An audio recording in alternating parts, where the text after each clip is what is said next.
Aujourd'hui, les Panthers de la Floride ont annoncé qu'ils allaient retirer le numéro 1 de Roberto Luongo, le gardien des Panthers de la Floride, qui a joué plus de 1000 matchs en carrière dans la Ligue nationale de hockey.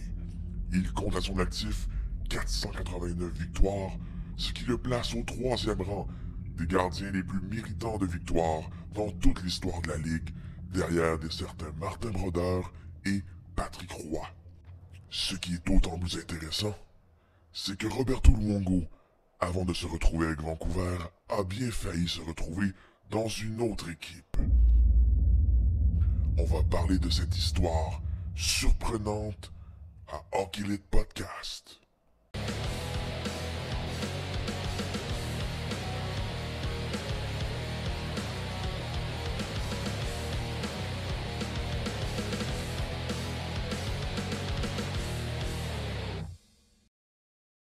Merci d'être à l'écoute aujourd'hui et bienvenue à Hockey Lit Podcast, le 6e épisode. Aujourd'hui, on parle de Roberto Luongo, les Panthers de la Floride qui ont annoncé aujourd'hui qu'elle allait retirer le chandail numéro 1 du gardien québécois à l'occasion d'un match qui va être disputé entre les Panthers de la Floride et les Canadiens de Montréal au cours de la prochaine saison. Je suis vraiment content pour lui, c'est vraiment un gardien qui le mérite. C'est le 3e le plus grand nombre de victoires dans l'histoire de la Ligue, derrière Patrick Roy et Martin Brodeur. Donc, sans aucun doute que ça va être un grand gardien. Évidemment, il lui manque la Coupe Stanley. Est-ce qu'il y en a qui vont y remettre ça sur le nez pour la vie? Probablement, là. Mais je peux quand même dire que Roberto Luongo il a vraiment été un des meilleurs gardiens de l'histoire. Il a vraiment passé proche. Il a passé proche en 2011 de la gagner avec Vancouver. Malheureusement, perd en 7 matchs contre Boston. Mais avec ses 489 victoires en saison régulière, c'est sans aucun doute que Roberto Luongo il a fait sa marque au niveau de la Ligue nationale de hockey.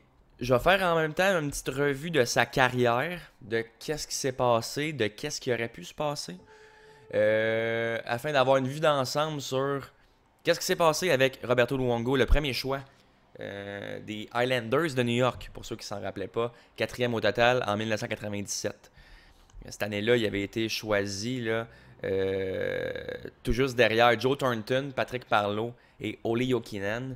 Les autres qui suivaient dans le top 10 de cette année-là, c'était Eric Brewer avec les Islanders aussi, Daniel Kutchuk, Paul Mara, Sergei Samsonov, Nick Boynton et Brad Ferentz.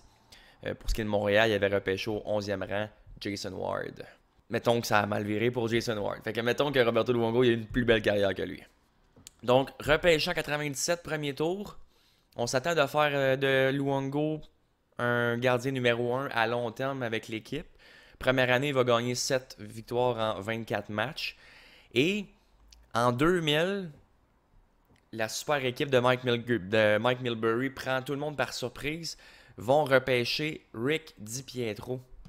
Donc, à ce moment-là, on est comme, OK, mais qu'est-ce qu'il va se passer avec notre ami Roberto? Là? Il y avait déjà un gardien numéro 1. Ils s'en vont repêcher un autre gardien qui était promis un bel avenir. Pourquoi? Puis ça fait aucun sens. Et là, ce qui devait arriver arriva. Donc là, à ce moment-là, ils ont décidé d'échanger Roberto Luongo. Parce que le Rick DiPietro, premier choix overall là, en 2000, c'est pas juste un premier choix, c'est un premier choix overall. Là. Il était repêché là, avant des gars comme Danny Hitley, Marian Gaborik, Scott Hartnell. Donc on voit que c'est des joueurs de qualité qui n'ont pas été sélectionnés, que finalement Rick DiPietro a été sélectionné. Et imaginez, là, Roberto Luongo est pris sur le draft de 97. Après ça, on se pogne Danny Hitley ou Marian Gaborik. Je peux dire que le futur des Islanders de New York aurait été très, très, très intéressant. Tandis que là, finalement, on prend un autre gardien de but, un besoin qu'on avait déjà comblé, et ça peut expliquer la période creuse des Islanders de New York qui avait déjà été amorcée des années 90 et qui s'est répétée des années 2000. Donc finalement, comme je l'ai dit, ce qui devait arriver arriva. Roberto Luongo qui va être échangé aux Panthers de la Floride avec Olli Jokinen contre Mark Parrish et Oleg Kovacha. Dans l'ensemble, ce n'est pas un mauvais échange, Même si, évidemment, pour moi, Olli Jokinen a connu une plus belle carrière que les deux derniers joueurs que j'ai nommés. Et Roberto Luongo, ben, c'est une évidence même. Il a connu une excellente carrière dans toutes les équipes qu'il a pu passer. Donc, il se retrouve avec Floride, gardien numéro 1, exceptionnel. Puis le pire là-dedans, c'est que c'est ça qu'il faut regarder. Dans ces 5 ans qu'il a passé en Floride, là, de 2000 à 2006, compile des fiches, là, 12 victoires, 24 défaites, 16 victoires, 33 défaites, 20 victoires, 34 défaites, 25, 33 et 35, 30. Là, on peut se dire à quel point que c'est un gardien, un des top gardiens dans la ligue avec des stats comme ça. Ben, ma réponse est la suivante. Ses pourcentages d'efficacité sont de très grande qualité. 920, 915, 918, 931 et 914. Pour avoir des fiches négatives et être capable d'avoir des pourcentages d'efficacité aussi élevés, c'est une raison bien simple qui peut expliquer ça. C'est que l'équipe devant lui n'avait aucun sens. C'est lui qui donnait la chance à son équipe de gagner à chaque match. Pas compliqué. Hey, 5 blanchissages, 4 blanchissages, 6 blanchissages, 7 blanchissages, 4 blanchissages au niveau de ses 5 saisons en Floride. Il a cumulé 26 blanchissages en 5 ans. Puis, il accumulait pas bien les victoires au même rythme. Mais pourtant, il y avait des pourcentages d'efficacité extrêmement intéressants pour l'équipe qui avait devant lui. Il jouait énormément de minutes. Écoutez, les 2 dernières saisons, là, c'est pas compliqué. Là. 72 matchs, 75 matchs. Y a-t-il quelqu'un qui est capable de faire la job à sa place? Je pense pas si on est pour lui donner quasiment l'ensemble des matchs de la saison. Et là, finalement, 2006-2007, non, commencera pas l'année en Floride. Il va être échangé avec Lukas Krejcek et un choix de 6e ronde en 2006. Donc, pour ceux qui ne se rappellent pas de Lukas Krejcek, c'était un choix de première ronde en 2001 des Panthers de la Floride, un défenseur. Et finalement, il va aller poursuivre sa carrière à Vancouver pour 2 saisons. Et là, finalement, on va avoir en retour le gardien Alex Auld, qui est un gardien qui a fait la job, mais c'est pas un numéro 1. Là. Même si on lui a donné beaucoup de matchs, là, Alex Auld, là, pour un gars qui est gardien numéro 2. Là. Je veux dire, en 2005-2006, il avait joué 67 games à Vancouver. Là, en Floride, il va en jouer beaucoup moins. Et là, on a bien vu que c'est un gardien numéro 2. C'est clair?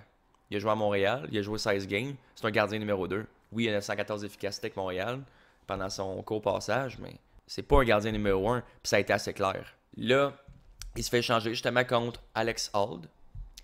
En retour aussi, ils vont avoir le défenseur Brian Allen, Todd Bertuzzi, qui était le joueur clé, et un choix conditionnel en 2007. Todd Bertuzzi, justement, en Floride, n'a pas fait grand-chose, je peux vous le dire. Il a joué 7 games. Un but 6 passes, des très bonnes stats, mais va être tout de suite échangé aux Red Wings de Détroit pas longtemps après. Donc, va être échangé aux Red Wings pour Sean Matthias, un choix de 2e ronde et un choix conditionnel en 2008. Fait qu'en gros, le gars qui était censé être la pièce maîtresse de la transaction, Todd Bertuzzi, fait pas grand-chose, est échangé tout de suite à Détroit.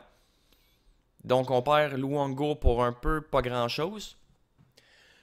Fait que ça l'a fait plonger les Panthers de la Floride dans une série d'insuccès jusqu'à temps qu'il y ait des gardiens un peu qui fassent la job. Des Scott Clemenson qui avait déjà joué au New Jersey. José Théodore qui avait eu, je trouve, une très bonne série. Perd en 2e overtime, je pense. Mais comme il y avait eu une très bonne saison. Et là, finalement, Luongo qui va revenir un peu plus tard en 2014. 2013-2014. Après, là... une ou 2 saisons de misère où c'est qu'il y a eu à jongler avec le gardien Corey Schneider.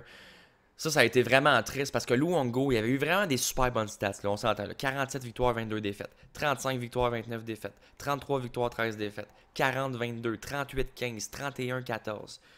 Et là, les 2 dernières saisons, ben là, ça a été vraiment le chat et la souris avec Corey Schneider. Les deux se couraient après pour avoir des matchs joués pour être le gardien numéro 1 de l'équipe.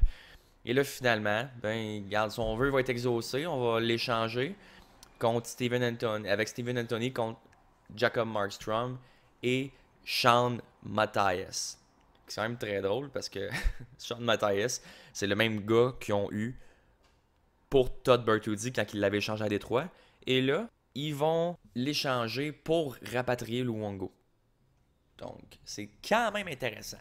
J'échange Luongo pour quelqu'un. Ce quelqu'un-là, je l'échange pour Sean Matthias. Et après ça, plus tard, 8 ans après, je vais aller rechercher Luongo, puis je vais donner Mathias. Discutable, quand même très drôle. Et là, parlant de la carrière de Luongo, un moment donné, j'écoutais un épisode de fans sur la chaîne Sportsnet. Donc, ils ont un podcast. Et, dans le fond, c'est Mike Keenan qui jase avec ses acolytes d'une transaction qui a avorté à cause du propriétaire des Panthers de la Floride qui avait refusé la transaction, qui implique Roberto Luongo et qui aurait pu changer totalement, mais totalement, non seulement le cours de la carrière de Luongo, mais aussi la situation totale de la franchise des Panthers de la Floride. On écoute Mike Keenan. Yeah. Mike, you have a great story about this. We talked about this last year around trade deadline time when you were moving Luongo to the Boston Bruins and you had the deal done with who until your owner said, I'm not taking salary back. Joe Thornton. Done. 1 for 1? Yes. Wow. That would have been a good deal. What'd you get from Vancouver? Well, that doesn't matter because it became a little bit more. We got Bertuzzi Oh, yeah. Brian Allen. and Brian Allen. But the issue then became You gave up Kevin Weeks. all about money. Yeah. Became all about money. And again, there was Florida said, can't do that. Joe Thornton. Pour vrai, là, quand j'ai entendu cette vidéo-là, ça m'a vraiment surpris. J'étais comme, ben voyons donc. Cette vidéo-là, by the way, là, a 4676 vues. C'est sûr que je ne l'ai peut-être pas pogné à la source de Sportsnet. C'est le channel We All Bleed Red sur YouTube. Mais quand même, j'avais jamais entendu parler de cette histoire-là. C'est vraiment étonnant. Imaginez-vous ça, vous autres. Joe Thornton en Floride. Joe Thornton en Floride. Roberto Luongo à Boston. Et là, finalement, ben, qu'est-ce qui va arriver? C'est que la transaction, elle a avorté entre Thornton et Luongo. Ce qui fait en sorte que, wow, qu'est-ce qui aurait pu se passer? Perso, là, je suis pas un fan de Joe Thornton pour 2 scènes. Là. Parce que moi, ce que je me rappelle de Thornton, c'est qu'en 2004, dans une série contre les Canadiens, puis en 2002, dans une série contre les Canadiens, il n'avait pas été exceptionnel. 2002, un peu plus, là. Mais en 2003-2004, il y a 0 points en playoff. 7 games. 73 points en 77 games pendant la saison régulière. 0 points dans les séries. Puis là, c'est à ce moment-là que je me suis dit, ce gars-là ne se présente pas dans les playoffs. Pas de points en 98, 9 points en 11 games en 99, 6 points en autant de matchs en 2002, 3 points en 5 matchs en 2003 après avoir eu 101 points en 77 games. Et là, presque 1 point par match en 2004, fait pas de points dans les séries. Je me suis dit, c'est terminé. Et là, finalement, il est échangé à San Jose là, en 2005-2006 dans une transaction qui va impliquer 3 autres joueurs en retour. Là. On parle de Wayne Primo, Brad Stewart et Mark Rosturm. Donc, c'est pas des gars qui ont passé beaucoup de temps à Boston. Là. Puis, tu sais, je veux dire, Thornton a des saisons de 92 points en 58 matchs, 114 points, 96 points, 86 points. Il y a toujours 1 point par match, grosso modo. Un excellent passeur, là. J'ai rien à dire là-dessus. Et je serais curieux de voir si, hey, en Floride, là, ça aurait-tu pu être possible d'avoir un centre comme Joe Thornton? Est-ce que cette franchise-là aurait été plus gagnante avec le recul? Il a là. Puis si Boston font l'acquisition de Roberto Luongo, là, est-ce qu'on parle de Tuukka Rask avec les Bruins? Est-ce qu'on parle de Tuukka Rask avec les Bruins? Parce que Tuukka Rask, je le rappelle, là, il était un choix de première ronde 21e overall en 2005. OK? Puis le 24 juin 2006, ses droits ont été échangés de Toronto, parce qu'il était repêché à Toronto, je vous le rappelle. Il avait été échangé à Boston, ses droits de négociation, pour le gardien Andrew Raycroft qui venait de gagner le Calder en 2004. OK? Fait que là, 24 juin 2006. Et l'échange de Joe Thornton, que je vous parle en ce moment, est arrivé le 30 novembre 2005, la transaction avec Joe Thornton. Et par rapport à Roberto Luongo, quand je parlais de Roberto Luongo, lui a été échangé le 23 juin 2006. Et là, de ce qu'on parle par rapport à l'histoire de Mike Keenan et Roberto Luongo, évidemment, ça datait de 2005 dans ces alentours-là. Donc, au moment où on échange les droits pour Tuukka Rask, on se positionne pour avoir un gardien de premier plan chez les Bruins. Donc, Tuukka Rask, on va aller chercher pour avoir un gardien de premier plan chez les Bruins. Fait que ça veut dire qu'on le savait déjà de prime abord que Andrew Raycroft serait pas le gardien numéro 1 pour le futur. Après sa saison 2003-2004 qui avait été bonne, ben là, par la suite, en 2005-2006, ça faisait dur. Ça se peut qu'on se soit dit, OK, bon, on va aller chercher Luongo, ça n'a pas fonctionné, bon, on s'est tourné vers Tuukka Rask. Mais what if Luongo s'en va à Boston plutôt, Thornton s'en va en Floride et Tuukka Rask reste à Toronto? Mystère. Ça aurait pu être franchement intéressant pour vrai pour le futur de ces 3 organisations-là. Et voilà, c'est ce qui complète aujourd'hui l'épisode numéro 6 d'Hockey Elite Podcast. Donc, merci d'avoir été là. Je vous rappelle que vous pouvez écouter mes podcasts sur Anchor, Spotify, Google Podcasts, Apple Podcasts et YouTube, entre autres. Il y en a d'autres aussi, mais il y en a tellement que je pourrais passer ma journée à les énumérer. Donc, merci d'avoir été là. Je vous rappelle que aussi le thème de ce podcast-là, la musique qui est jouée, le nom de cet artiste-là est Douglas Patrick. Donc, allez le voir sur YouTube, marquez Douglas Patrick. Il est exceptionnel, donc j'avais décidé de m'en servir pour l'émission. Je trouve que ça avait un bon fit avec le thème et le style de musique utilisé dans le hockey. Donc, merci beaucoup d'avoir été là. Si vous avez des commentaires, des suggestions, laissez ça dans les commentaires ci-dessus. Ça me fait extrêmement plaisir de pouvoir lire ça. Aussi sur Anchor, si vous vous dirigez sur Anchor.fm et que vous syntonisez mon podcast directement d'Anchor, vous pouvez me laisser un message audio que je vais pouvoir réutiliser dans les podcasts du futur, que ce soit des commentaires, que ce soit une opinion par rapport à qu'est-ce que j'ai dit. Je vais pouvoir les réutiliser, ça me fait du contenu et ça me fait extrêmement plaisir de les utiliser. Donc, encore une fois, merci beaucoup d'avoir été là et on se retrouve pour un prochain podcast. Ciao!